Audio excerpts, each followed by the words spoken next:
How's it going? So I'm going to do an about me video, except I don't feel like editing anything, so I'm going to do this all as a one take, and hopefully it works pretty well. I'm going to warn you guys now, I have animals. I have a dog like right here underneath the blanket with me, and I have a cat over here with me, and I have another cat. So you might see them, they might get in the way.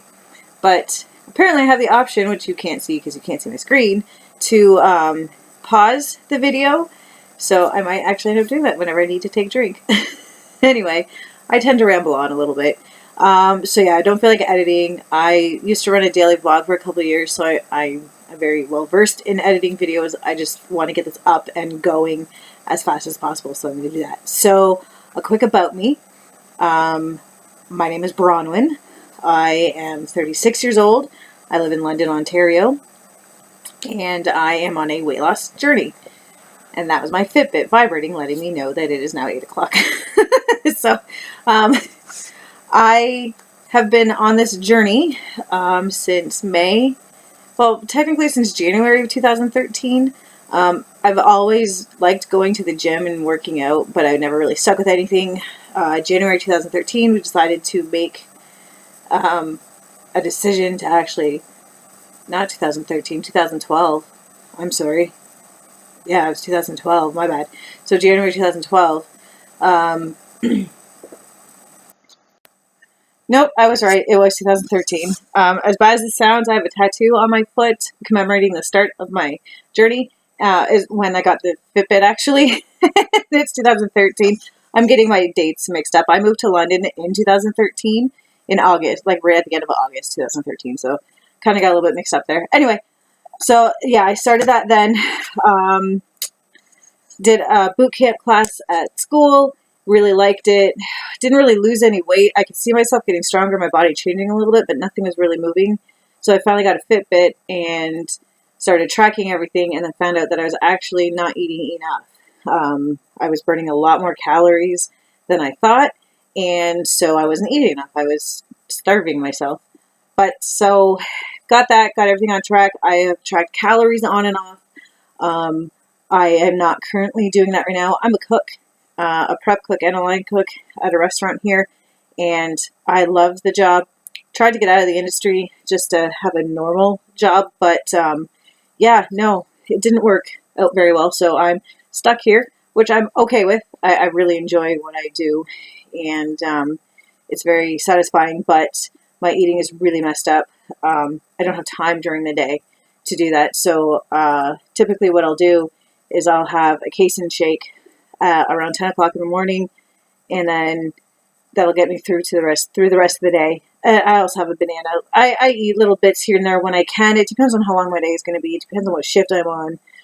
Most of the time, I am on what time do I start? 8 a.m. Usually I'm 8 to 3 or 4.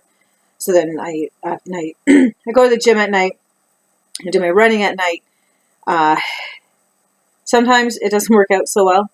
Sometimes I don't go to the gym at all. I've gone through a bit of a dry spell right now. I just don't want to do it. I get up at 6:30 in the morning, or try to, usually 7 when I get up.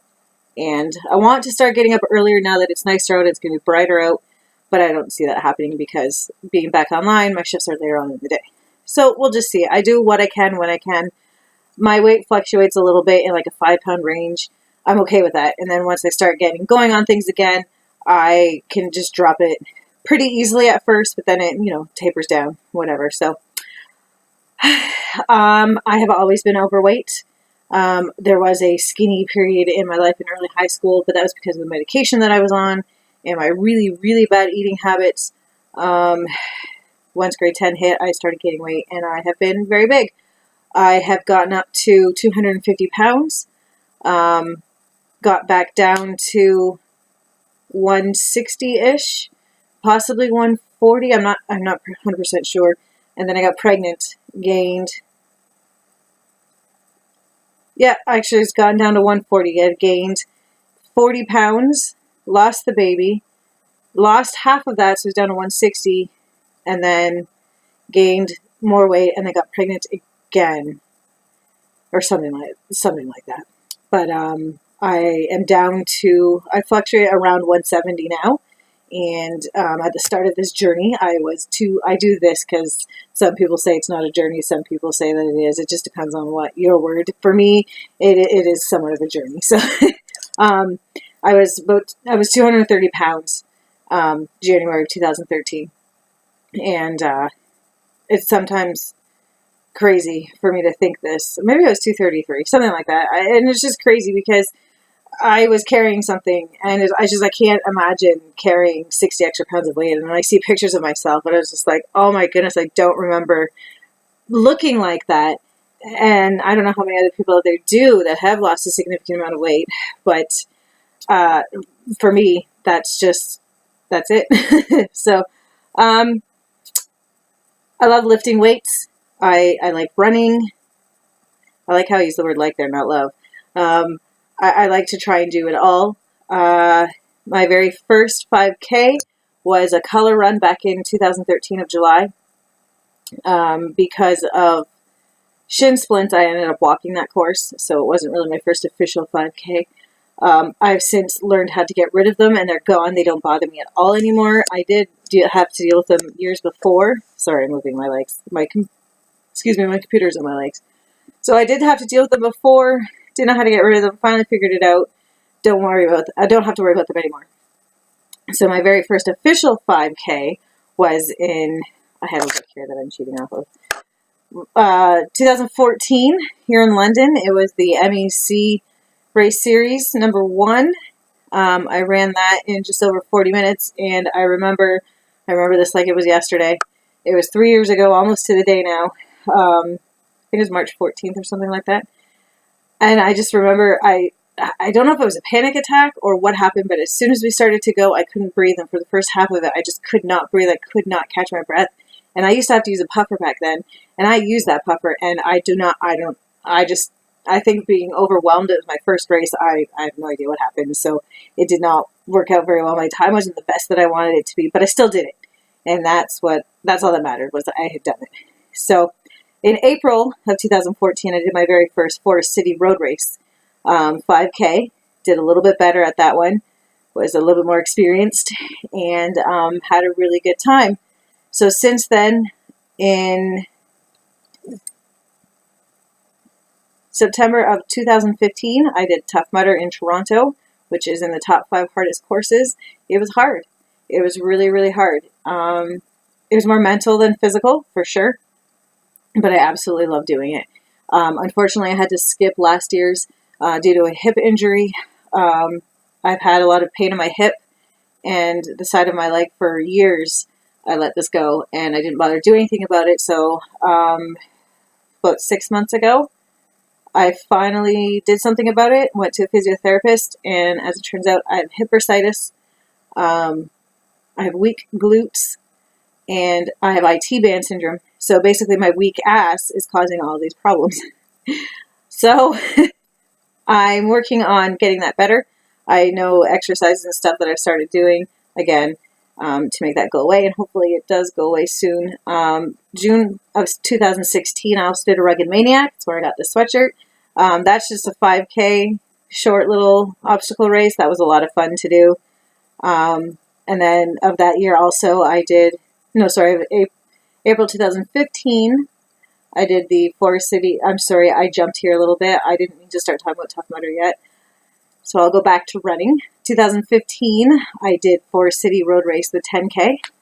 I think I did that one in 1 hour and 15 minutes. I'm not the fastest runner at all. And the following year, which was last year, I did the Forest City half marathon. I'm not doing a half marathon again this year. I'm scaling back to the 5K because of my hip. I have found that running outside doesn't make it hurt anywhere near as badly as it does running inside. So treadmill sucks. For me, personally, I also don't like doing a lot of other types of cardio because, everyone hates cardio, right? I love to my feet go numb. So after like 15, 20 minutes, so I don't like doing that. So I'll just stick to outdoor running. I do winter outdoor run. I didn't this past winter because I just didn't want to. And so I did another color run in 2014, but I skipped the last 2 years. Just didn't bother. Had other things to do, work and stuff got in the way. So I'm considering signing up again this year for the London one, possibly the Windsor one, depending on how close they are together, and just working out time off and stuff like that. So I like to talk with my hands a lot. I'm sorry. Okay, I'm blathering on a little bit too long. I'm quite certain I have lost quite a few people. If you are still with me at this point, thank you so much. So basically, if you want to know anything else, leave me a comment below. I've told you a quick few things, my whole history on running and weightlifting and, you know, it being really short. I am doing Tough Mudder again this year. It's in August again this year. It was in September last year. I'm doing it. I don't care how much pain I'm in. I'm doing it. I'm still upset that I missed it last year. I never should have skipped it. I should have just dealt with it like I always do because I like to push things under the rug like that. But I didn't. So down below is all my connections. Snapchat. I Snapchat everything. I don't have two. I only have the one. So you're going to see a lot of personal stuff. A lot of my animals are in it. Whatever. Follow me.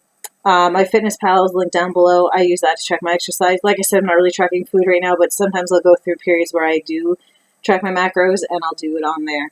I have a Garmin Connect watch. Not Garmin Connect. A Garmin Forerunner 35.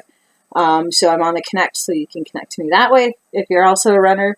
I have a Tumblr, which is mostly just my Instagram posts. Posts. My Instagram, I've just started using the story thing for it today, but I'm a Snapchatter, so using two different things is weird. But I use my health Instagram on my phone and my Snapchat on my iPod. So it's two different devices. The iPod's not connected to the internet all the time, so, you know, it kind of will benefit me. But I also don't have my phone with me while I'm working out. I only have my iPod for the music. So, I mean, it really doesn't matter. So I do have a Twitter. I have a personal and a health one. My health one is pretty much just my Tumblr posts. I don't really tweet on it. I'm not a huge Twitter person anymore. I used to be, but I'm not so much anymore. I do have a Facebook group that I'll post articles in once in a while. So that's linked below. Let's Welcome the New Me is most of my tags. I'm hoping to make that my business name in the future once I finally get certified, which is one of my huge, huge goals. So bodybuilding, lesbitron.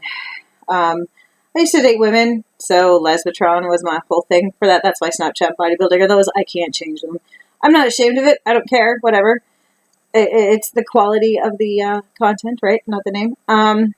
Fitbit, I also have linked down below, and my personal YouTube channel, which I'm not using right now, but I might start using it again very soon. So, yes, I want to start doing quick little info videos.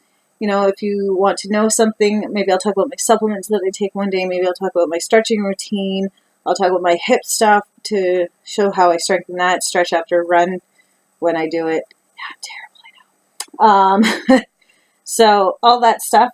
Comment below if you want to know anything specific, if you want me to talk about anything specific. Follow me on any one of my number of social media. It's crazy how much social media crap there is these days. But I mean, everybody's doing it, right? If you want to get your name out there, you have to do it.